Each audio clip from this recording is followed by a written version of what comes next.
और मेडिकल का जो जगह है उसके मेडिकल में उपयोग किया जाए। है कि मैरवा में राजेंद्र सेवा संघ जो मेडिकल कॉलेज बनेगा तो यहाँ मंत्री जी के निर्णय के अनुसार, आश्वासन के अनुसार यहाँ के सारे कार्यकर्ताओं का समायोजन किया जाएगा। हम लोगों का 92 से पेमेंट बंद है, उन्होंने कहा कि हम पेमेंट देंगे, पेमेंट मिलेगा। राजेंद्र बाबू का नाम अमर हो जाए। राजेंद्र बाबू द्वारा स्थापित संस्था की जो जमीन है, जगह है, बिल्डिंग है, उसका सदुपयोग हो जाए। हम लोग अनशन करेंगे।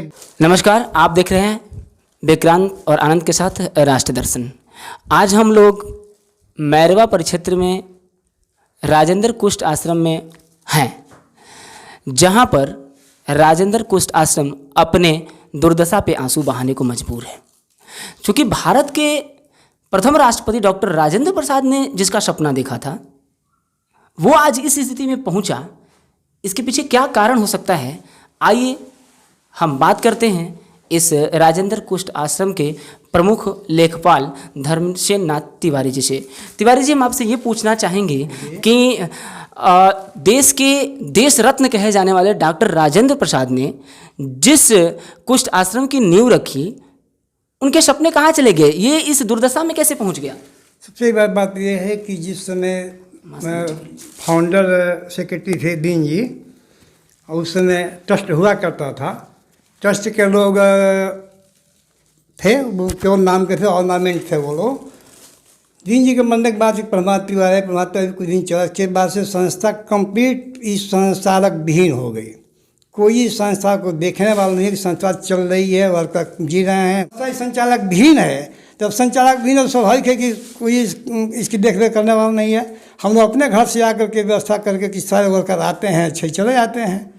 मतलब ये संस्था संचालक विहीन है, जो संचालक लोग थे वो नहीं रहे, इस वजह से ये अब संचालक विहीन हो गई। तो जब ये संस्था संचालक विहीन हो गई तो इसमें काम करने वाले कर्मचारियों का क्या हुआ? वो कैसे जीते हैं?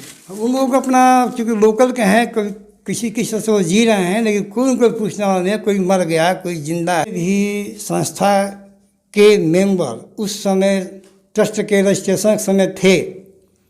यदि उनका देहांत सबका हो गया तो स्वतः ही संस्था उस अधिकारी के अधीन चली गई, ये नियम है। इस संस्था के संचालक नहीं है तो संस्था तो किसी न किसी की देखरेख में चलनी चाहिए। आपने इसके लिए आवाज़ नहीं उठाई? बहुत हम लोगों ने आवाज़ उठाया। हम आगे बढ़ करके अपने करस्पॉन्डेंट से 2004 से आज तक लड़ते रहे, पटना, दिल्ली, मैरवा, सिवान करते रहे। बहुत मोटी फाइल हमारी तैयार हुई। हम चीफ अकाउंटेंट के हैसियत से करस्पॉन्डेंस किए हैं। सारा करस्पॉन्डेंस मेरा पड़ा हुआ है, कोई सुनने वाला नहीं है कि क्या हो रहा है। तो इसको लेकर आपने कोर्ट भी गए? जी, हम कोर्ट गए हुए हैं। अब कोर्ट जो निर्णय करेगा, अभी तो कंसिडरेशन है। मतलब ये मामला कोर्ट में है और कोर्ट जो निर्णय करेगा होगा। सुना गया कि ये राजेंद्र कुष्ठ आश्रम को आगे मेडिकल कॉलेज बनाने के लिए अनुशंसा प्राप्त है। तो अभी लोगों ने बताया कि ये मेडिकल कॉलेज कृषि फॉर्म में बन रहा है, तो इसके लिए क्या आप लोगों ने आवाज़ उठाई? क्या आपने पता करने की कोशिश की कि ऐसा क्यों हुआ? हम लोगों ने पता करने की कोशिश की कि किसी फार्म में क्यों गया। मैरवा में मेडिकल कॉलेज बन रहा है, इससे हमको कोई आपत्ति नहीं है। हमको आपत्ति कि मैरवा में राजेंद्र बाबू के नाम जो संस्था है वहाँ किसी फार्म बनना चाहिए, ऐसी मेडिकल कॉलेज बनना चाहिए। किसी फार्म तो किसी काज की ज़मीन है ना, तो किसी काज की ज़मीन हाँ किसी का काज किया जाए और मेडिकल का जो जगह है उसके मेडिकल में उपयोग किया जाए। क्या इसका विरोध करना उचित है? अगर मैरवा में मेडिकल कॉलेज बन रहा है तो उसे बनने दिया जाना चाहिए। एक कुछ तो काम हो रहा है, उसका विरोध करने का कुछ मतलब तात्पर्य ये है कि मैरवा में राजेंद्र सेवा संघ जो मेडिकल कॉलेज बनेगा तो यहाँ मंत्री जी के निर्णय के अनुसार, आश्वासन के अनुसार यहाँ के सारे कार्यकर्ताओं का समायोजन किया जाएगा, प्लस इस जमीन का उपयोग होगा। हम लोगों का 92 से पेमेंट बंद है, उन्होंने कहा कि हम पेमेंट देंगे, पेमेंट मिलेगा।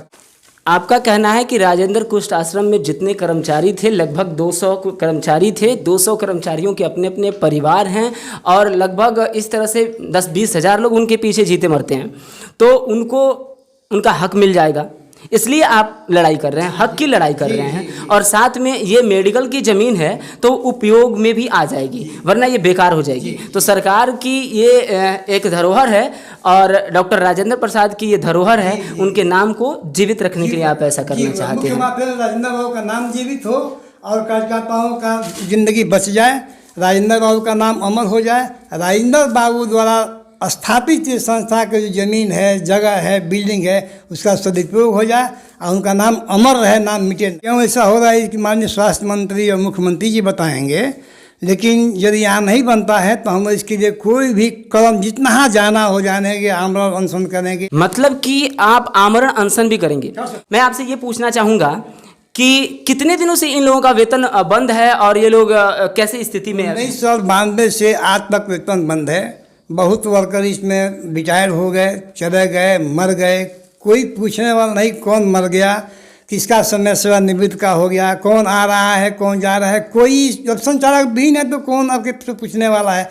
आप कैसे एक कयास लगा लिए कि यहाँ पे मेडिकल कॉलेज बनना चाहिए? क्या किसी ने आपको आश्वासन दिया था या आपने सोच लिए कि यहाँ मेडिकल कॉलेज बनना चाहिए? आश्वासन श्री अश्विनी कुमार चौबे जी तत्कालीन स्वास्थ्य मंत्री वित्तीय वर्ष 11-12 में आए थे स्वास्थ्य मंत्री की हैसियत से।